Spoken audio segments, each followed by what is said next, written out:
You may have seen my other video about how to put a banner flag on the flagpole. And the way that I had used it before is that I had used the little rubber tip. I don't know if you can see that because my shirt's black too.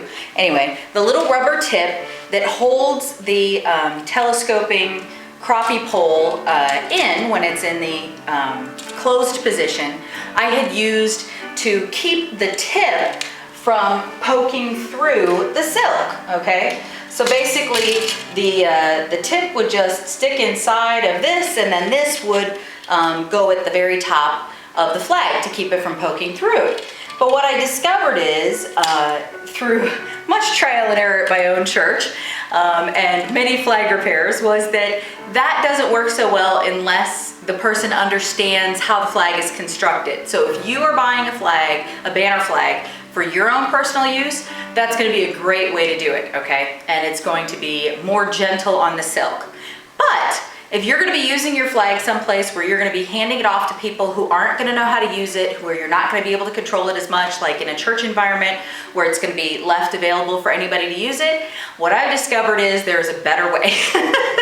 And so what I've come up with, and I do not sell the crappie poles, okay? I have a link to Bass Pro where I suggest that you get it. You can also get them at Walmart, but I'll tell you that the handle portion on the ones from Bass Pro is sort of like a pleather, and so it's a little gentler on your hand than the one from Walmart, which has sort of a gritty texture, which over time in worship, as your hand is moving, will be like sandpaper on your hand. So trust me, it's worth a couple of bucks to get this. Anyway, we've got a link on here that'll show you where to be able to get these. And so basically, if you want what I'm going to call the corporately designed flag seam put into your banner flag, basically what will happen is I will send you the hardware to convert your pole into one that will work with this design. And so basically what we have here, and hopefully you'll see it, I'm going to post the pictures on the blog so you'll be able to see this, but I'm going to hold this closer.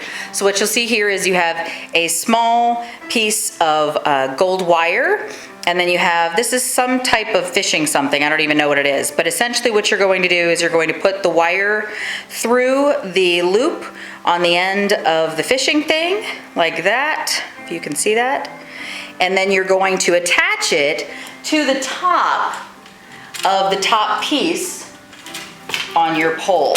And so you'll see one here that I have completed. Hold on one second, let me set that down so that you can see this. And so you can see that all I've done there is I have wrapped the wire around so that it's both through that hole and through the hole that's at the tip of your crappie pole. And hopefully you can see that. I'm gonna have some close-up pictures posted on the blog with this. So if you can't see it in the video, make sure you visit the blog.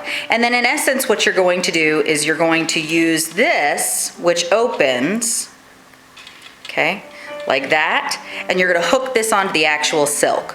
And so it does make some small holes in the silk, but what I found is that the small holes that you're making using this to clip it on are actually less problematic than if you don't do it this way and it ends up poking holes through. So let me show you how to put it on. And so I have, this is your pole. You've converted it to put the little hook on the top. And so basically what you're going to do is you're going to extend the telescopic end, all right, and you're going to pull it tight, okay?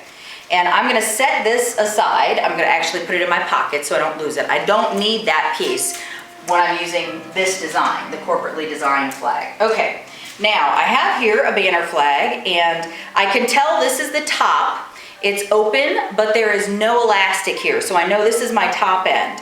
So I'm going to want to start at the bottom end, and what you'll see is just like on the other design, just inside the opening on the base, there is a little piece of elastic. That is there to keep your flag from sliding off the pole. So what you're going to do is you're going to gently scoot the top of this. Oops, I moved right after I got it through. You're going to gently put that through. Okay, so I now have the elastic on here, and you're going to feed it up the flag seam in the silk. So hopefully you can see how that's working there. And so we're just going to keep feeding it through. And I'll be showing you a demo of this flag in motion in just a moment from a different angle so that you can see it a little bit better. Okay, so as you see, it comes right through the top. You have an opening. And so I'm gonna go ahead and open this little clasp up, and I'm literally just going to clip it onto the silk. Now I tend to go over towards the seam area where you have more silk right there, and so I am just going to poke it right through like this, and then I'm going to clip it shut. I don't know how much you can see because it's so small and my fingers are getting in there, but oops, I'm trying to do it at an angle where you can see it and then I can't shut it. So, all right, there you go. So you can see that it is clipped on, and you can see it from the back side. It goes all the way through. You are not going to be able to see this when this is in motion. Now, you're going to slide the flag down, and as it comes down, you'll notice that the pole tapers. And so as you slide this down, the elastic will become tighter and tighter. And so until it is pulled taut. And so this gives you a nice good grip down here at the bottom. And so basically here you have your flag. And so now your flag is on here. And I'll give you a quick wave. Hopefully you'll be able to see it. I'm gonna have to back up out of the, but you can see that it moves beautifully. Anyway, you'll get a demo of this in a few minutes, but hopefully that helps. And then whenever you're finished with it, you can gently unhook it, close it again, slide it back through, put the telescoping pole back down. You just bang it like that and it'll start to, go back together. And once it's slid all the way down, then you just put the little rubber piece back in the top to store it. And then you can fold up your silk. Some people actually slide the silk onto the pole and wrap it around the pole to store it, but that's up to you, whatever works best for you. So hopefully that's been helpful for you. If you have any questions, don't hesitate to ask us. God bless you and happy worshiping.